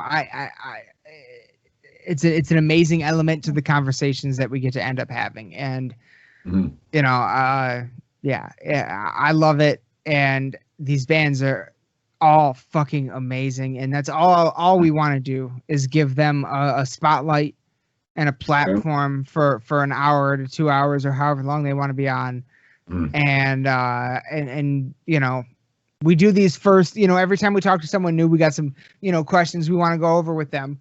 But the next time, and we hope all of them, everyone we've talked to comes back on, and the next time they come back on, that's when the fun, I feel like, is going to really start, because then we're just going to go wild and like, you know, because I feel like we're making friends. I feel like we're making real connections with these people, because I feel that way at least. And because we're all connecting on our passion. We all have a shared passion of this music, and that's such a powerful and incredible thing in building the heavy metal community. And that's what we've talked about that from the beginning of the show, is that's what it all is to us. That's what means everything to us. And we have there's no interest in infighting. There's no interest. We love all the subgenres, and we just want to, you know, help the, you know, make the community bigger and tighter. You know what I mean? So yeah, you know, we've never at the end of any of our videos or just audio episodes that we've done, we've never ever said, you know, subscribe to our channel or like or blah, blah, blah, blah, fucking bullshit. No, we've never fucking said any of that ever on any episode. We've always said support the artists you love, support the shit that you love, because it all starts with us as fans. And, you know, especially now more than ever, when nobody can tour and play shows, you know, support the fucking shit that you love. Support your local scene. Support the artists that you love in anything. And now more than ever, in any way that you can, whether it's a stream, whether you're getting some merch, whether it's a like, it's a share, a follow, a subscribe, whatever, what the fuck ever. All that shit fucking counts, especially now. So just support the shit that you love. That's what's most important. And these bands that we're having on Casket Robbery, these are the bands that we fucking love. So we are just honored to have them on and be able to support and give them a place to chill and have some fun. You know what I mean? Like that's what we're going for. So yeah, I mean, that's what we do when it's just episodes with us, which is what most of this show has been. And we just have some fucking fun, and that's what we want to do with them. So yeah, we can never thank any of them enough. It's amazing, but especially tonight, Casket Robbery. This was one of our absolute fucking favorite episodes that we've done yet, and you guys were amazing. And honestly, like, check out The Ascension, check out Evolution of Evil, like check out From Hell. Like this band is sick. Like crushing. Yeah, I've been jamming their stuff all week since I knew we were talking about them. I was like, you know, I gotta kind of be familiar with it and stuff, as with any of the bands. But yeah, they got something that's pretty different. So I would definitely say if you're into that, just like and that's the other thing is like I don't really even know how to describe their sound either. It's very different, but it's also like it's Familiar. kind of familiar to me as far as like it's somewhere in between like deathcore and metalcore, or like deathcore and like death metal. Like it's like all of my favorite parts of that. So I guess take that maybe. And again, and I just always like to say this for the record, when we talk about subgenres, we use them as adjectives. We use them as ways to describe the sound, not ways to say this is the subcategory that this band is in. Because so many of the bands that we love and talk about are a mixture of so many different subcategories at this point. So we never are trying to like categorize or pigeonhole anything. It's always just like, this is kind of how it sounds to me. These are the elements I'm picking up on it. These are just ways to describe what we're hearing. And I just like to say that as often as I can, because well, that's how we do it. Exactly. Yeah, like these are all pretty blanket terms. Like everybody kind of knows that that sound or whatever. But like if like that's just kind of what I would describe it as and stuff. Maybe somebody else has a different. I don't know. I guess like I said, just listen to the Ascension. Like figure it out. Like and honestly, like a lot of the stuff, like their earlier stuff, is even like pretty on point with what they've been doing. Like I guess a little more currently with a little more flair to it. Like I don't know. Like I tend to just I don't know. I really like ever since we started talking about this band. Like I really like their sound and their style and stuff. So I really couldn't recommend it enough. Honestly, like if you're into that kind of style like that, like a real dark kind of like horror style with some more like deathcore elements to it. I guess maybe more so just to me as far as the Ascension goes. Maybe that was kind of what I was getting at. I don't know, but yeah. You and I are definitely into the horror style shit. Holy shit, some of our favorite. Let's wrap this one up. Again, I mean, Jesus Christ, from the bottom of our hearts, we can absolutely never thank Megan and Cory enough from Casket Robbery for being on. That was insane. And I'm definitely, if you guys are seeing this, I'm definitely going to hit you up in October. We're going to have some fun. But we cannot wait to have you back on. This was amazing. And oh my God, we cannot wait till we get to see you live in Michigan again. That pit is going to be hard. Holy shit. That pit is going to be nuts. And I'm going to make sure of it. Oh, I can't wait. So, God, yeah, thank you guys so much. Thank you, Keith, from the Convalescence. And thank you, everyone who's watching this and who has ever in any way supported this show or wanted to be on or anything. It's unbelievable to me. It blows my mind. So it's amazing. And we never, ever, ever, ever, ever can thank you guys enough. So I know I say it a million fucking times. I got to come up with new words, but it's the honesty, man. I don't know how. It's crazy to me. I don't know how else to say it. So I'm just being honest. And look, we started this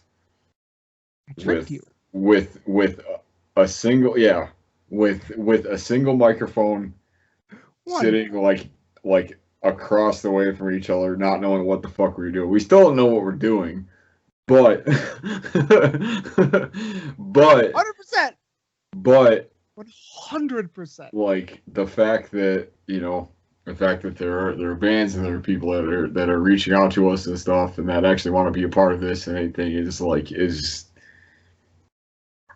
really something. So just thank you guys. And thank you to I'm shit with names, Megan and Cory tonight, Casket Robbery. Just from having just awesome conversation with us and just it's I really hope to kind of continue this sort of format and stuff, because it's been cool to just, you know, to have these kind of insights and to have these kind of conversations with people I wouldn't have initially thought that I would ever. So yeah, just, I don't know, that's just kind of my take on it. So yeah. And, yeah, it's crazy to me, and I just like it blows my mind. Yeah, small town kid from Michigan. Like, Yeah, small town kids from Michigan, I guess. Like, and we're just and all we did was start just being like, hey, we love metal, and started talking about it. Yeah. and I think I think also another aspect is that we love all metal, and we've grown together, breaking through that, showing each other shit, getting each other into shit that there's no fucking way without each other we would have gotten into. So, you know, we really like, yeah, man, it's been amazing. Just an amazing experience. And I'm just so excited for it and can't wait for more. And trust me, everyone, there is much more coming. We have a lot of ideas, and we're going to have some fucking fun in October. So buckle up. Yeah. But to wrap this one up, can't thank Keith enough. Can't thank Megan and Cory from Casket Robbery enough. You guys are fucking amazing, and we can't wait to have you back on. A lot more to come soon, everyone. But until next time, as always, now more than ever, support your local scene, support the artists you love, and of course, right there, Bogwraith, Recorruptor. And of course, as always, raise your fucking arms and bang your heads. We love you all to death. Good night.